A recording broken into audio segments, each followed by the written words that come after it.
This film should be condemned. There's serious fatigue in all the load-bearing cast members. The writing is substandard. It's completely inadequate for both my cinematic and my entertainment needs, and its direction is a demilitarized zone.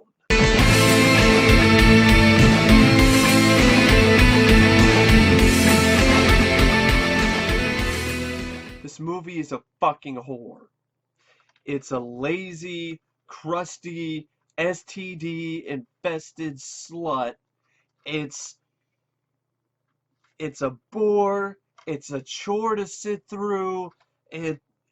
Never Sleep Again is right. Never Sleep Again, it couldn't be more accurate. Because you will never sleep again after you watch this piece of shit. Because it will put you into a fucking coma. It's that fucking bad, folks. This is not the worst remake of all time to me. The worst remake of all time would probably go to Psycho by Gus Van Sant, because this has some elements that it tries to do something different than the original, but it still doesn't make it not a lazy, half-assed production, because there's more than one sequence in this film that is just literally copied from the original movie. There's also lines of dialogue that are lifted from the other films of the franchise, including Freddy vs. Jason, among other films in the franchise, and any of the new changes it makes aren't really that interesting or really weren't changes that I wanted to see in the first place. So, the most terrifying nightmare yet. My fucking ass. Really. My left nutsack, Rick Florino from ArtistDirect.com. This is one of the worst films, in my opinion, that I've seen. I had a really hard time watching this again. In fact, I think I fell asleep one time. I think there was the first time I fell asleep, and then the second time I tried to watch it again, I've managed to sit through it all the way. But now the third time, most recently, I I shut it off because I'd already seen it 2 times already, and I already know what's gonna happen. I already know that there's gonna be stupid shit with Freddy Krueger being Super Freddy and ripping off his shirt like he's Superman. I already know that there's a bunch of stupid shit that's gonna happen. I already know that Freddy's gonna sound like Sling Blade. And be talking about, what are you screaming for? I haven't even cut you yet. So what are you screaming for? I haven't even cut you yet, Nancy. French fried taters. See, I fucking dropped it. I don't care. I'll drop this shit as many times as I want. I'll just smack it on the fucking table. A million times. Bitch smack this fucker. Mother piece of shit movie. Fuck this piece of fucking garbage. God, I hate this fucking movie. I'm a huge fan of A Nightmare on Elm Street. I'm a huge fan of Freddy. But this motherfucker isn't Freddy. This frog-faced motherfucker is not Freddy Krueger. He's a fuckface.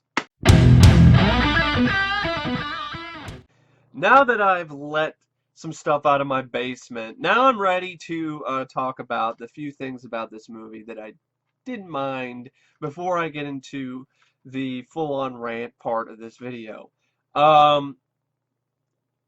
There are a few diamonds laying in this dump truck full of shit that is this movie, and I'd probably say one of them is some of the supporting cast.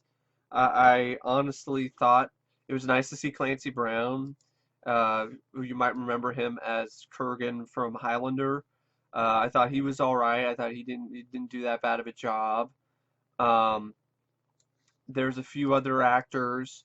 I'm just looking up because on the DVD they don't list everybody in the cast. On Wikipedia they don't even list everybody in the cast.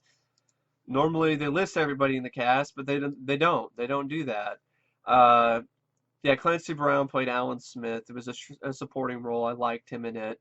Um, I thought Connie Britton, who played Dr. Gwen Holbrook, who was Nancy's mom, I thought she was all right. She didn't do that bad. Yeah, I actually also like Kyle Gallner as Quentin Smith, who's a lot of basically Nancy's boyfriend, girlfriend. It's her boyfriend.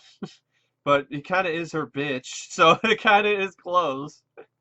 Um, and then there's an actress, I know I remember her. There's an actress from Judith Hogue is in it as an uncredited cameo as a medical resident. Judith Hogue, you might remember her as April in the first Teenage Mutant Ninja Turtles movie. I wish she was in a better movie. I really do. I wish she wasn't in this piece of shit. So, and there's this actress who I guess is well known from Arrow, who played the blonde, played Chris Fowles, Katie Cassidy. She was okay, but like adequate. I honestly wish she was the lead.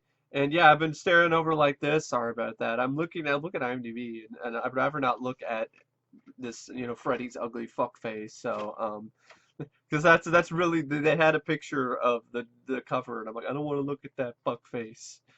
So yeah, some of the supporting cast is okay, but it didn't really make the movie good or at all watchable or worth anything because they don't have shit to do because the screenplay sucks so much. And then and speaking of the screenplay, I guess it doesn't suck entirely, but 99% of it is shit. But there's 1% of it that I didn't mind, the whole idea of the micronapping, but they don't use that properly. It's only in the movie for a brief little bit near the climax, and then it's not really handled that well, and it's not really that memorable. And if it was in a better movie, then yeah, I think it would be something that would be a real standout. And the only reason why I'm mentioning it here is because it was a cool idea and it was something that I did like, but it still counts as a fail for this film to me because it didn't execute it properly. It didn't live up to its full fruition, so to speak, because of how bad this fucking movie is as a whole. So that's it. That's all I have to say in terms of any little bits of praise I have for this movie. Pretty much everything else. Steve Jablonski's score, I guess, is adequate, but nothing memorable. But I'm not praising it because there was nothing about it that I remembered.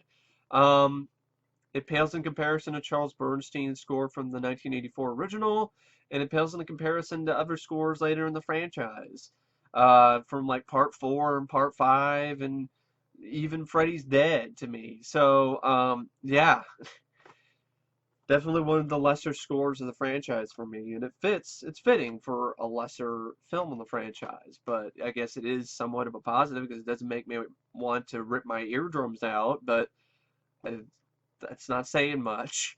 Anyway, that's all I have to say when it comes to uh, anything that's remotely good about this movie.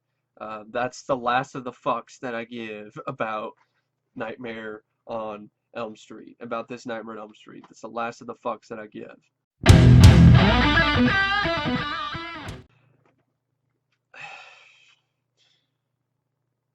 Now we get into the shit.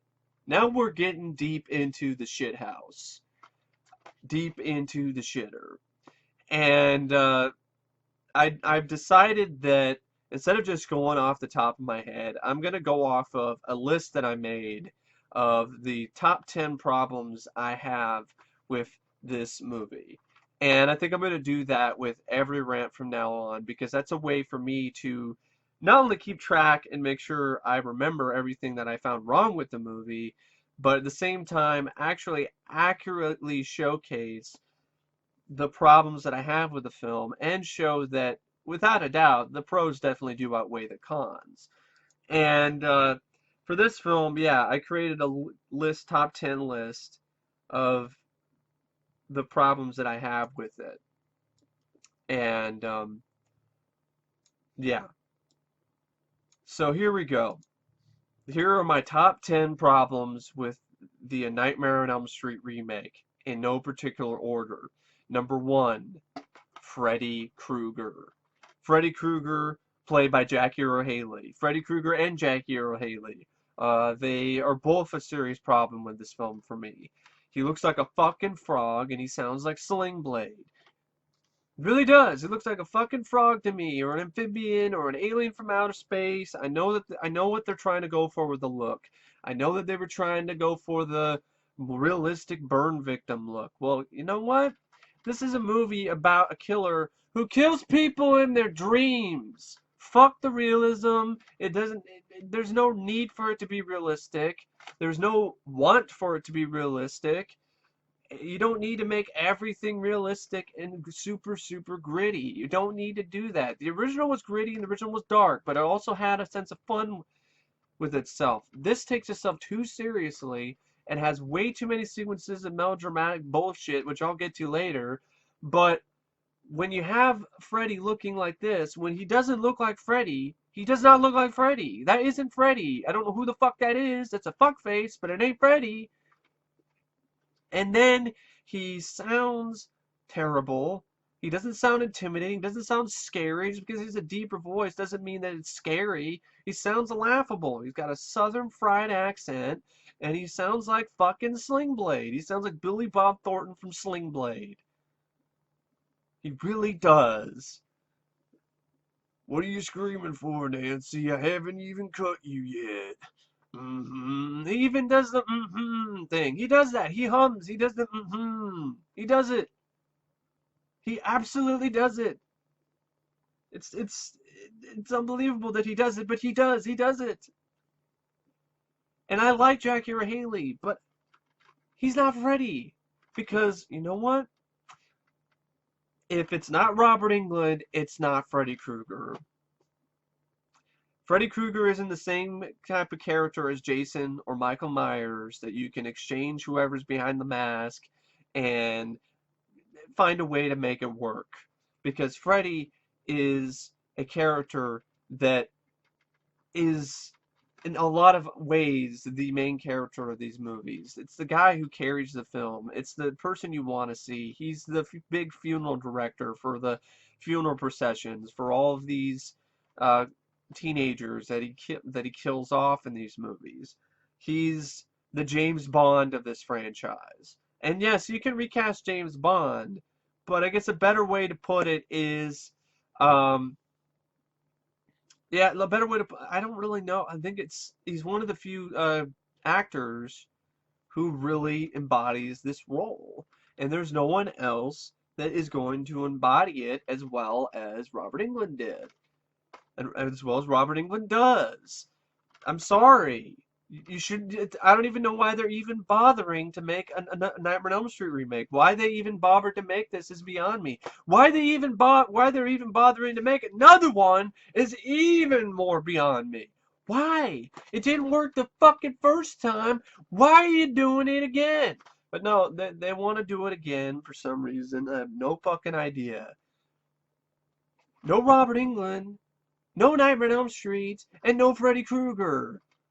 Did we not learn a lesson? Because before Nightmare on Elm Street Part 2 came out, they tried to recast Robert Englund. They had some other guy who was walking around like a Frankenstein monster. It looked like shit because they didn't want to pay Robert Englund, give him the extra money that he deserved to be in the sequel. Eventually, even New Line, even their cheap ass realized, well, this fucking Frankenstein looking motherfucker ain't gonna work.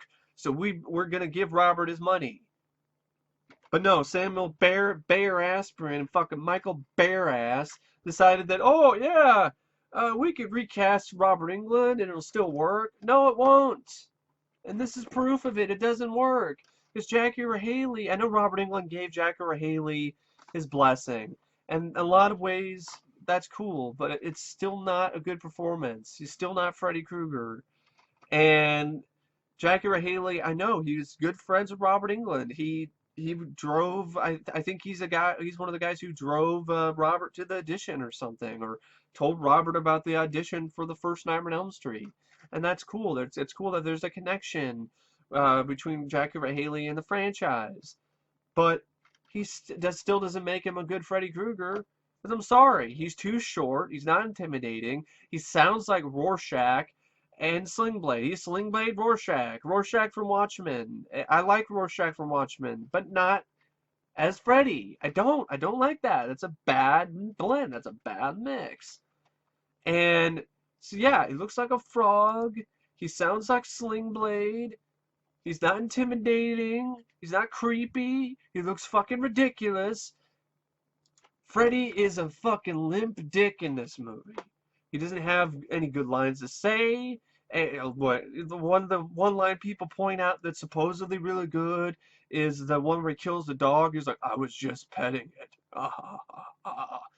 That's the best you can come up with. Half of the lines that this fuckface says are from the other films.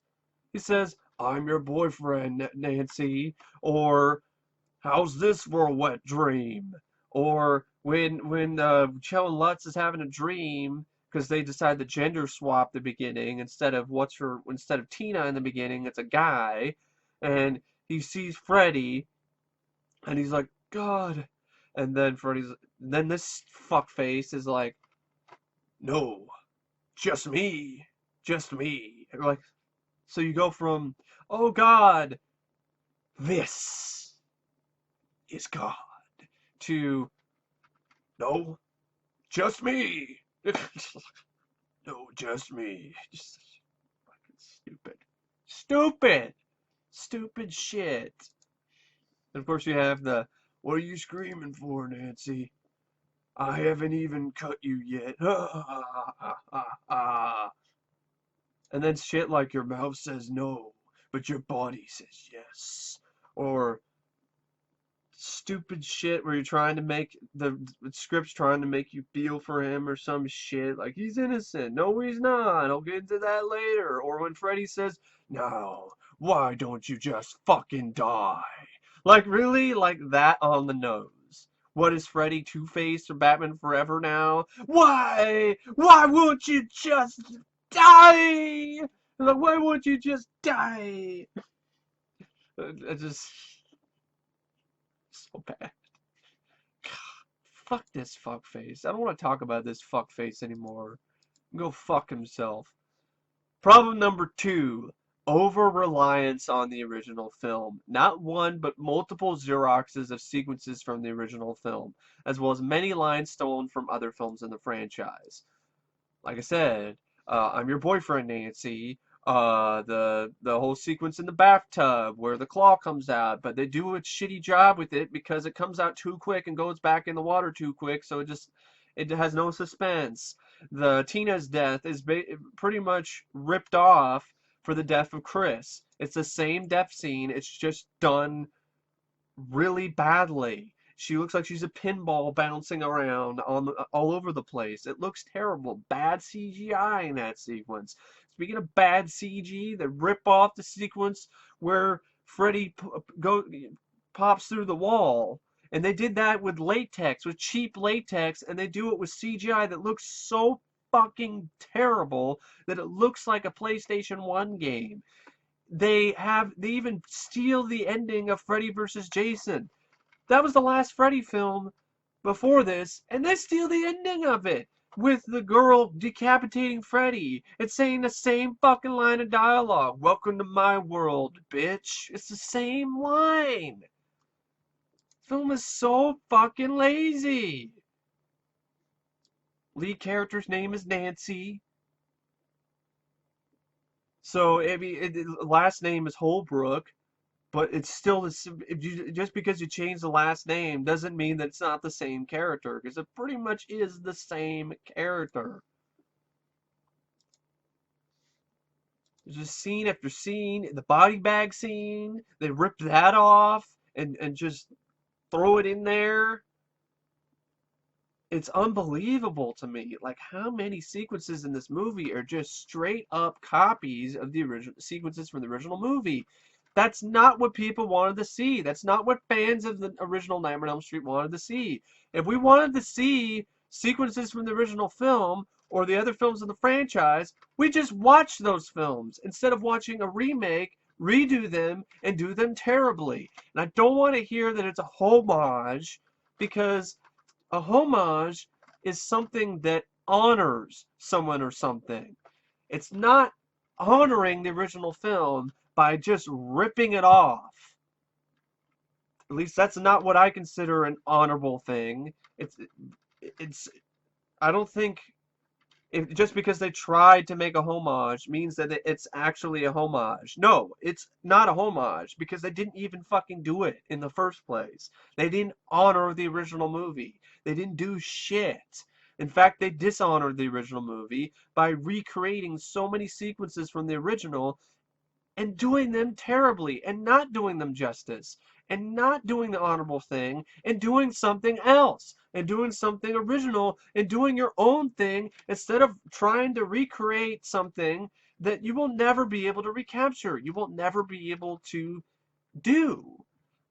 I don't understand why these remakes decide let's just remake sequences from the original movie. Like they misunderstood what the idea of a remake is supposed to be. In my opinion, a remake is something like John Carpenter's The Thing or David Cronenberg's The Fly, films that take concepts from from the original and then create their own film around it. They create a film that can stand up on its own. This is not one of those movies because it's pretty much the same fucking movie as the original movie but done badly. And any of the extra changes they make aren't much to write home about.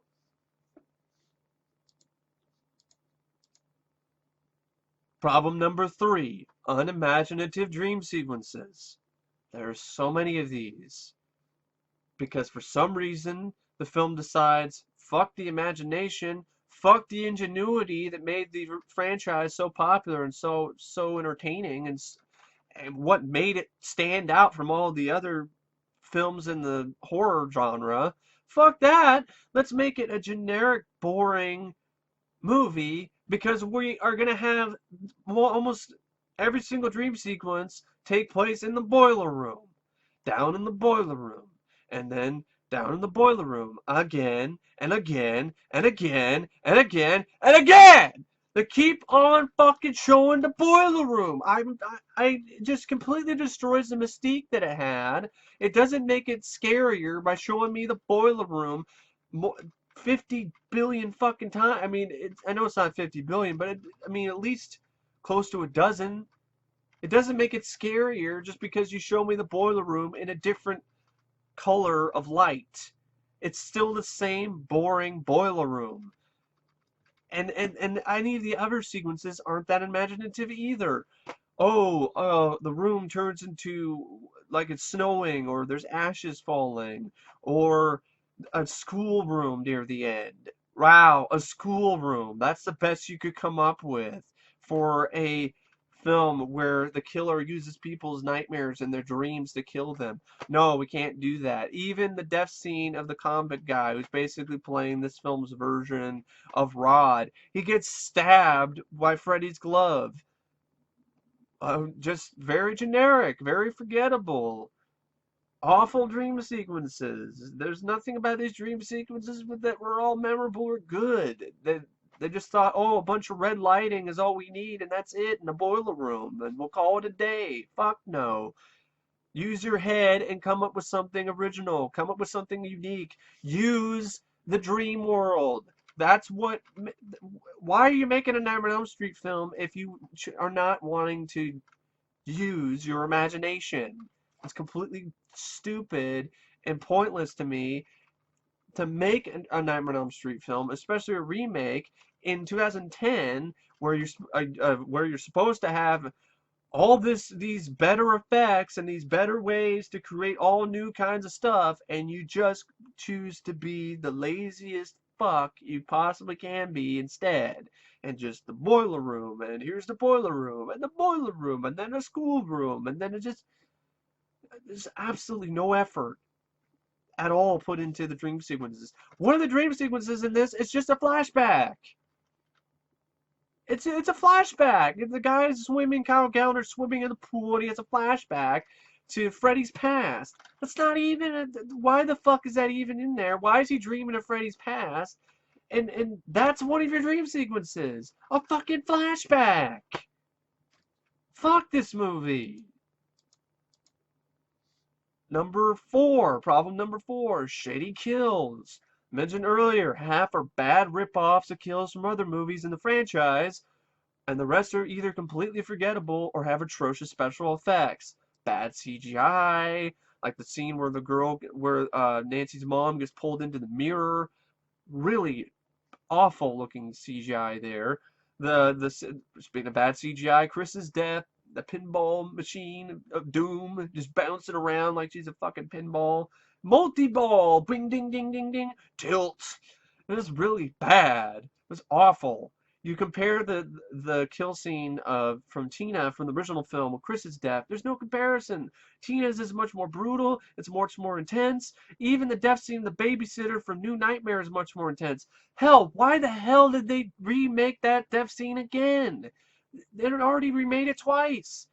Wes Craven did it in the original film with Tina's death, and then he did it again with the death of the babysitter in Wes Craven's New Nightmare. So why the fuck you thought it was a good idea to do it again for the third fucking time is beyond me. Come up with your own death scenes, for fuck's sake.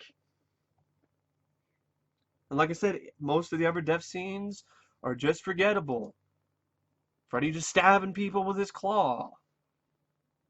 Not using their head. Not thinking out of the box. This movie can stab Freddy's claw up its fucking ass.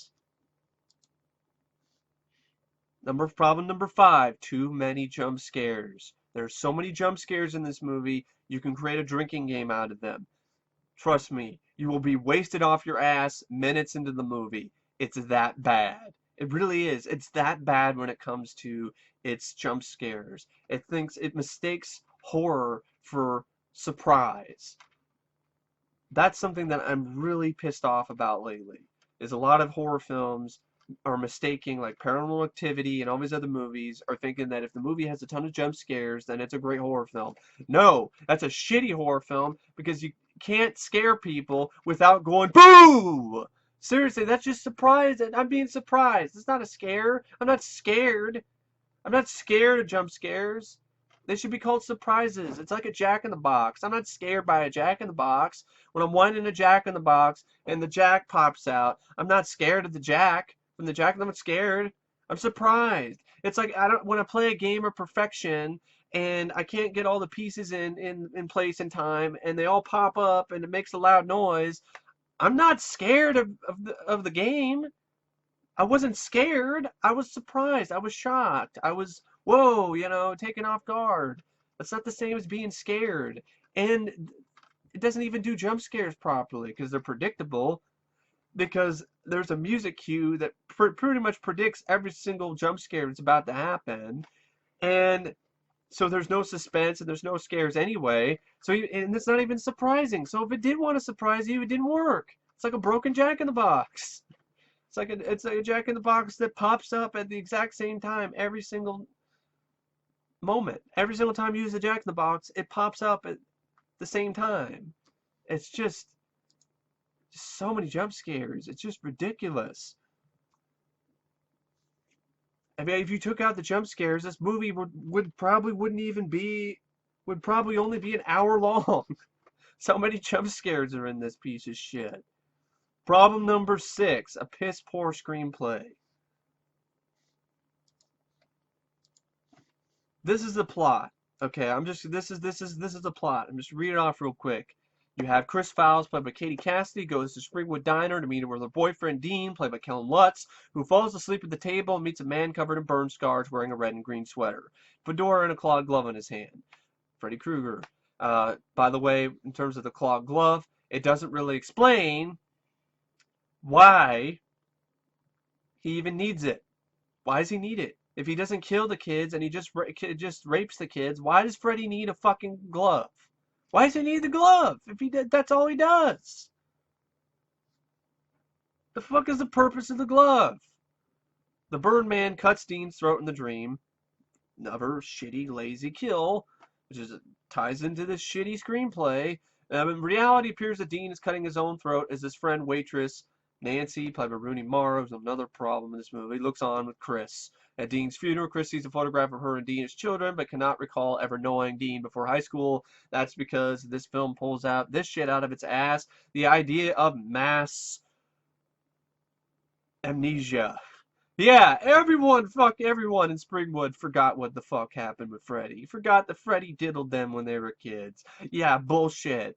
Yeah, that's a bunch of fucking shit. Yeah, fuck, give me a break. Mass amnesia. That's too far. That's too far-fetched even for fucking sci-fi. So, cannot recall ever knowing Dean before high school. Chris begins to dream about the burned man herself, refuses to go to sleep, and feared that she will die in her dreams.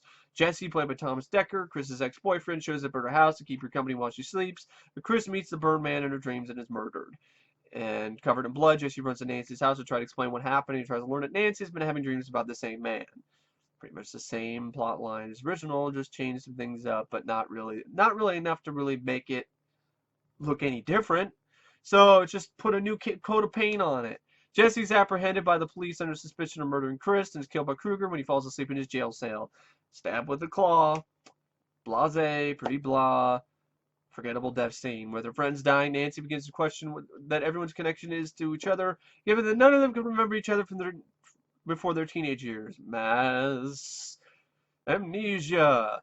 Eventually, Nancy and her friend Quentin Smith, played by Kyle Gallner, discover that all of them attended the same preschool together. Nancy's mother, Gwen, played by Connie Britton, reluctantly tells Nancy and Quentin that there was a gardener at the preschool. But Fred Krueger abused Nancy and the rest of the kids, and he wanted to take them to his magic cave, to his special place.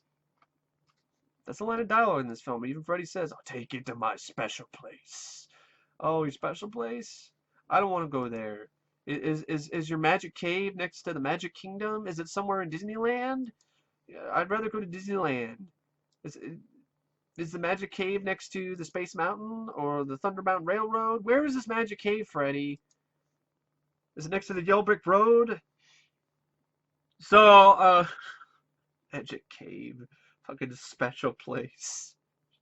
Shit. So, Gwen explains that Nancy was Freddy's favorite, and then she came home one day telling her mother about the hidden space in Krueger's room, the special place, and the things he did to her there. Gwen claims that Krueger skipped town before he was arrested, and Nancy does not believe her attempts to track down the remaining kids in the school. Nancy discovers that all the other kids have been killed, most of them in their sleep. Meanwhile, Quentin tries to accept that his nightmares are nothing more than repressed nightmares, or repressed memories. My bad, but he falls asleep during swim practice and witnesses what really happened to Krueger, which is fucking pointless. Why is he having a flashback? It's like, I didn't do anything! And then that's where you see Earle Haley do his best Martin Short from Clifford impression. I didn't do anything! What are you doing? Oh, no, I didn't do anything! Like, Freddy's special. He's a special. Freddy's special. That's why he takes people to his special place, because he's special. Quentin then sees everyone's parents hunt down Krueger, burn him alive. Quentin and Nancy confronts Quentin's father, Alan Smith, played by Clancy Brown, about murdering Krueger with no evidence that he committed any crime. Then the script tries to pull this stupid shit. He's innocent. You know he's not. And you know the script doesn't have the balls to really go through with what they're trying to show you. He's not innocent. Of course not. So completely wasted twist. Thus, Nancy and Quentin believe that Krueger wants revenge for them lying as children. As a result of their insomnia, Nancy and Quentin begin sporadically dreaming while they're still awake, try to stop Krueger. They decide to go to preschool and learn what they can. On the way, Nancy falls asleep and is stabbed by Krueger. And when Quentin wakes her up, they discover she has pulled a piece of Krueger's sweater out of the dream world and into reality. Instead of Krueger's hat, it's a piece of a sweater. And even that was already done, I believe, in Freddy's Dead. Quentin then takes Nancy to the hospital for cuts on her arm. There he steals some adrenaline and a syringe to help them stay awake. Nancy and Quentin eventually make it to the preschool. Quentin uncovers that Fred Krueger's hidden room, his special place. And the evidence proves that Krueger was in fact abusing all of the children. No shit. They realize that Krueger actually wants revenge on them for telling the truth, blah blah blah blah. And Nancy decides the only way to end this is pull Krueger out of her dreams and kill him in reality. So I guess, well, I'm sorry, my bad. There isn't really a dream sequence in the, well, actually, yeah, she tries to pull him out, and he's in the schoolroom at first, and then she pulls him out into the real world, and then Quentin tries to stay awake long enough to pull Nancy out of her dream when she has Krueger, but he falls asleep and he's attacked. Krueger then goes after Nancy. Explained that he intentionally left her for last so she would stay awake long enough that when she finally fell asleep, that she would no longer be able to wake up, because she would be put into a coma. ... Permanent sleep. That's an actual line of dialogue from this film. Yeah, great screenplay. Wonderful job, Wesley Strick and Eric Hessier, whatever the fuck you pronounce his last name. Wesley Strick? You know better than that, Wesley. I know you can do better than this. So, so as she pulls Krueger in reality, Krueger is distracted by Quentin. Nancy uses a broken paper cutter blade to cut Krueger's gloved hand off, then slices his throat. Basically pretty much decapitates him. Says the same line from Freddy's versus Jason. Welcome to my world, bitch. After Nancy tortures the secret room, Krueger's body left inside, and she and Quentin leave. Nancy and her mother return home from the hospital. Krueger suddenly appears in a mirror's reflection and kills Nancy's mother before pulling her body through the mirror while Nancy screams. That's your screenplay. That's your script. That's all you get. It's not much. It's pretty much jack shit. Here's the exact quote. Quentin's reading a book to Nancy, and he's talking about, look, we're running out of time. And then Nancy's like, what do you mean? And Quentin says, but then it says at the 70-hour mark, the insomniac will begin to experience micronaps. His brain will begin to shut down its functions for several seconds in an attempt to recharge itself, which basically means you're dreaming, but you don't know it. Like, even if you're awake. And then it says that after that, your brain will shut down, including a coma, which is permanent sleep. No shit, Sherlock.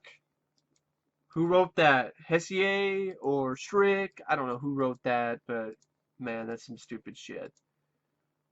Yeah, that's your screenplay. Full of bad lines. Its plot is just, it has a stupid twist. Freddy's innocent. Oh, no, he's not. Of course not. We don't have the balls to go through with that. Freddy is just a child molester, so why the fuck does he need the glove? There's no need for it. It's completely useless. I know Wes Craven originally wanted Freddy to be a child molester, but I actually think that was a bad idea. It works better that it's ambiguous that he molested the kids. It works better that he's just a child killer and not a child molester, because then it explains why he would need the fucking glove. Why does he need a razor glove if he's just molesting the kids? What does he molest him with the finger claw? But that wouldn't work because he'd fucking kill the kids that way. So what? Trying to make sense out of the screenplay that was just half-assedly put together is really, it's almost impossible. And then they try to make you feel for Freddy, which is a mistake. And then they don't go through with that, and then they have just melodramatic bullshit with Freddy Krueger. I didn't do anything. I'm innocent. Bullshit.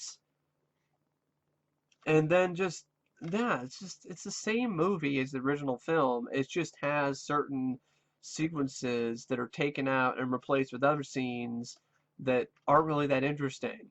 So it's pretty much the same plot. Freddy Krueger was killed by these kids' parents. He was burned alive. Now he's haunting these kids in their dreams, and it's up to somebody named Nancy to stop him. It's the same fucking plot in a lot of ways. It just has a few different changes here and there, but it's still the same structure. It's like saying that you build a brand new house when you kept the same foundation and all you did was remodel and give it a new paint job. It's still the same house. You just remodeled that house. It's not brand new. So that's just that's my thoughts on the script. Problem number 7. Horrendous visual effects. Freddy in the wall scene, worse CGI than a fucking PlayStation game. It is really bad. And there's other aspects like Freddy's face, because they couldn't get everything. Like, I guess they had practical makeup effects, but then they covered it with CGI, so it looks really bad. It looks like shit. I think there's like CGI blood too. It's fucking bad. The visual effects suck. Rooney Mara. Yep, that's number 8. Number 8, Rooney Mara. AKA, Rooney, I don't want to act Mara. Because she admits that she tanked this audition. But even she knew that she got it. And instead of turning the role down and saying, no, I don't want to do it because I have no passion for this project and I don't want to be in this film, she took the money and did it anyway, and it shows because she has all the charisma of a fucking ironing board in this movie. You could replace her with a rusty cheese grater and you'd get the same fucking performance. You could put a sex doll on the screen. a blow-up doll on the screen and it would have the same fucking performance because it would be just as limp as she is in this movie.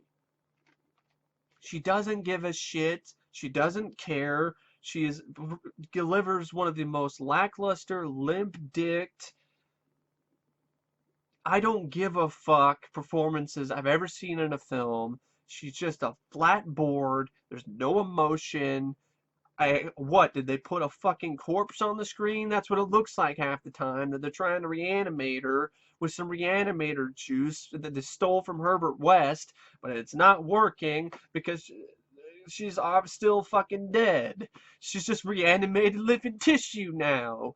She's reanimated dead tissue. She's not living, she's still dead. It's just reanimated dead tissue. She's a fucking zombie.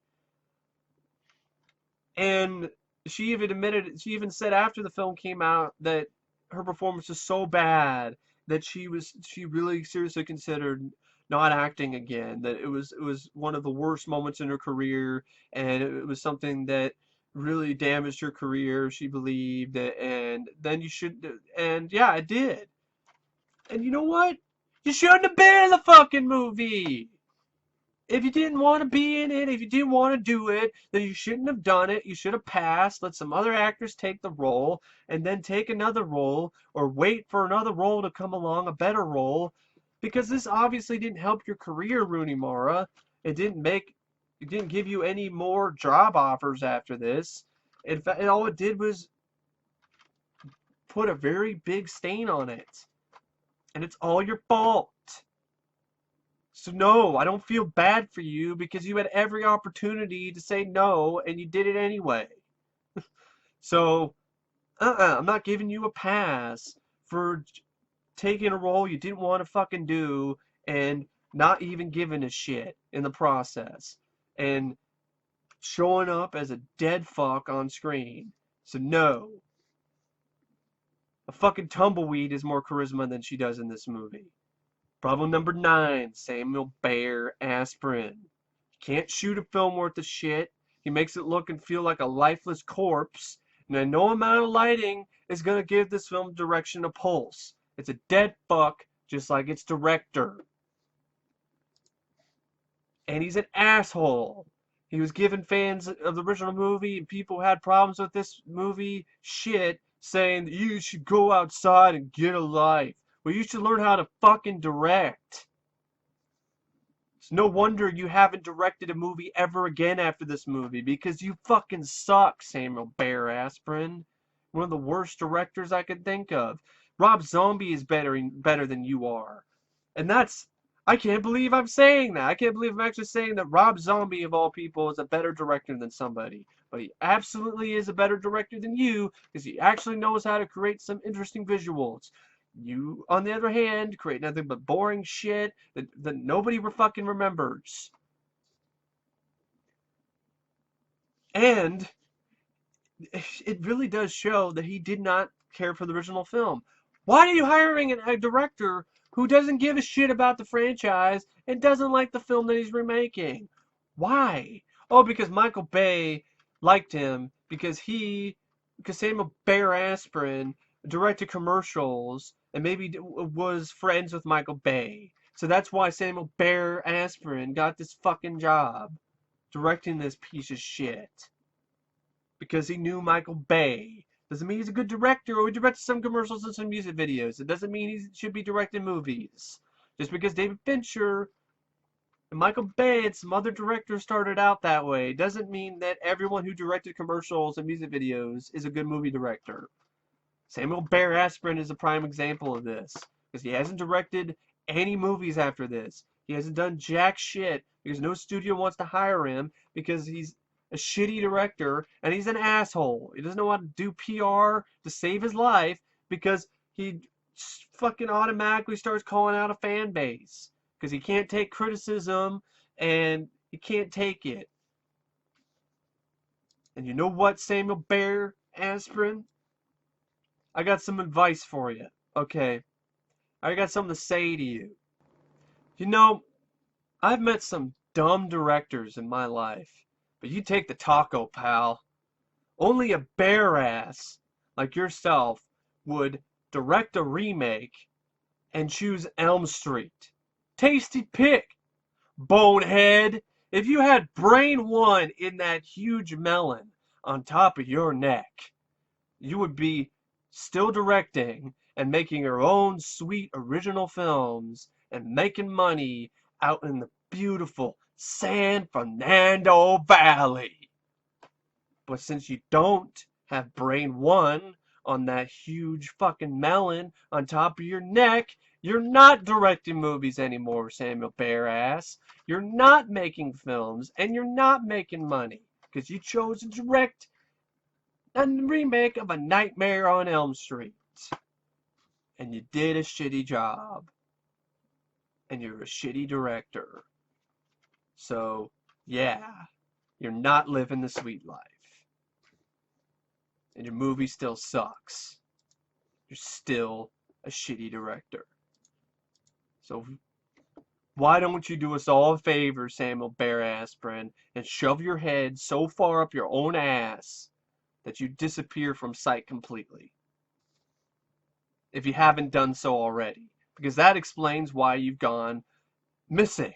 Why nobody even knows what the fuck you're doing right now, and nobody knows where you are. Because you did. You took my advice long before, and you shoved your own head up your ass and disappeared. Your head was up your ass anyway in the first place when you directed this movie, but you shoved it up even further, and now you can't even find your own way out.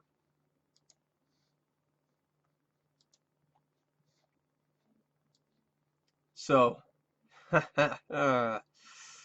ooh. So that's my rant on Samuel Bear Asprin. And here we come to the 10th and final problem that I have with this movie. It's no fun, and it's boring as fuck. It's a boring lead, lame as fuck Freddy, too much backstory, shitty twists, crappy characters other than a few supporting roles because you don't give a shit about anybody else, poor pacing because it's boring, it's as slow as a fucking snail, lazy camera work and editing, crass cinematography, no sense of fun or entertainment, because this film is dead on arrival. It's DOA before the opening credits start rolling. Because it was a stupid idea to begin with. You don't take an iconic film like A Nightmare on Elm Street and remake it. It didn't work for Rob Zombie's Halloween. It didn't work for The Fog. It rarely ever works when you take an iconic horror film, a horror film that was great, and try to remake it. It makes no sense. It's completely pointless. This remake proves that there's really no point to it. And, yeah, if it was good, it still wouldn't really necessarily prove that there was a point to remaking it. Even if it was good. It would just be one of those, hey, it's just icing on top of the cake type things. But the risk is way too high, and the reward is way too low to remake a film like A Nightmare on Elm Street. It was too high back in 2010, and it's too high now. Why are they even thinking about doing it again? I have no idea. I have no fucking idea. But yeah, those are my problems with The Nightmare on Elm Street, the remake.